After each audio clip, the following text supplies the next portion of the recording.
നമസ്കാരം. അനിഴം നക്ഷത്രത്തിൽ ജനിച്ചവർക്ക് മനസ്സിൽ ഉദ്ദേശിക്കുന്ന കാര്യങ്ങൾ മാതാപിതാക്കൾ മുഖാന്തിരമോ മക്കൾ മുഖാന്തിരമോ അനുഭവത്തിൽ വന്നു ചേരുന്നത് വഴി എല്ലാ പ്രകാരത്തിലും സമാധാന അന്തരീക്ഷം സംജാതമാകുവാനിടയുണ്ട്.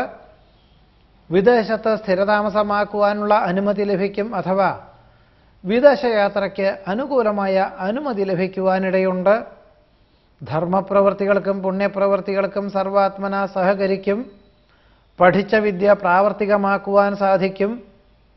വസ്തുനിഷ്ഠമായ സമീപനം സർവകാര്യ വിജയങ്ങൾക്കും വഴിയൊരുക്കുവാനിടയുണ്ട്. ഗുരുകാരണവന്മാരുടെ അനുഗ്രഹാശിസ്സുകളോടുകൂടി ചെയ്യുന്ന കാര്യങ്ങളെല്ലാം ഫലപ്രദമായിട്ടുള്ള രീതിയിൽ അനുഭവത്തിൽ വന്നു ചേരും.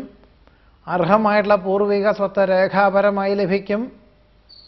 ആരോഗ്യം തൃപ്തികരമായിരിക്കുവാനുള്ള സാധ്യതകൾ വളരെ കുറവായിരിക്കും. എന്നാൽ പ്രകൃതി ഭക്ഷണ രീതിയോ ആയുർവേദ ചികിത്സകളോ വേണ്ടി വരുവാനിടയുണ്ട്. ഈ സാഹചര്യത്തിൽ ആരോഗ്യം വീണ്ടെടുക്കുവാനും ഈ വർഷത്തിൽ യോഗം കാണുന്നു.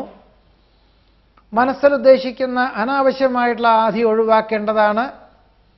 സ്വന്തം ചുമതലകൾ മറ്റൊരാളെ ഏൽപ്പിക്കുന്നത് അബദ്ധമായി തീരും. എന്നാൽ പലപ്പോഴും ചെയ്യുന്ന കാര്യങ്ങൾ എത്തിക്കാൻ സാധിക്കുമോ എന്ന ആശങ്ക ഉണ്ടാകുമെങ്കിലും നിഷ്പ്രയാസം ഏതൊരു കാര്യവും ഫലത്തിലും അനുഭവത്തിലും എത്തിച്ചേർക്കുവാൻ സാധിക്കുന്നതാണ്.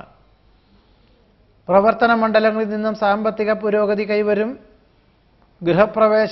ഗൃഹനിർമ്മാണം പൂർത്തീകരിച്ച് ഗൃഹപ്രവേശന കർമ്മം നിർവഹിക്കുവാനിടയുണ്ട്. ഏറ്റെടുത്ത ദൗത്യം പൂർത്തീകരിക്കാൻ സാധിക്കുന്നത് വഴി പുതിയ ചുമതലകൾ ഏറ്റെടുക്കുവാനിടവരും. വിശ്വാസയോഗ്യമായിട്ടുള്ള പ്രവർത്തനങ്ങളിൽ ആത്മാർത്ഥമായി പ്രവർത്തിക്കുവാനുള്ള അവസരം സൽകീർത്തിക്കും സജ്ജനപ്രീതിക്കും വഴിയൊരുക്കും.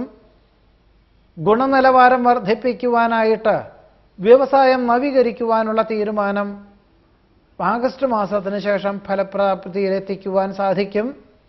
നിരവധി കാര്യങ്ങൾ അനുകൂലമായി തീരുന്നത് വഴി ആശ്വാസം, സമാധാനം എന്നിവ എല്ലാ പ്രകാരത്തിലും ഉണ്ടാകുവാനും അനിഴം നക്ഷത്രക്കാർക്ക് യോഗമുണ്ട്.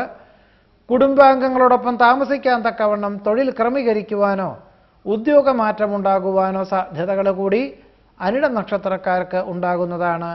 2015 ആണ്ടിലെ ഫലങ്ങളാണ് പറഞ്ഞത്. നമസ്കാരം.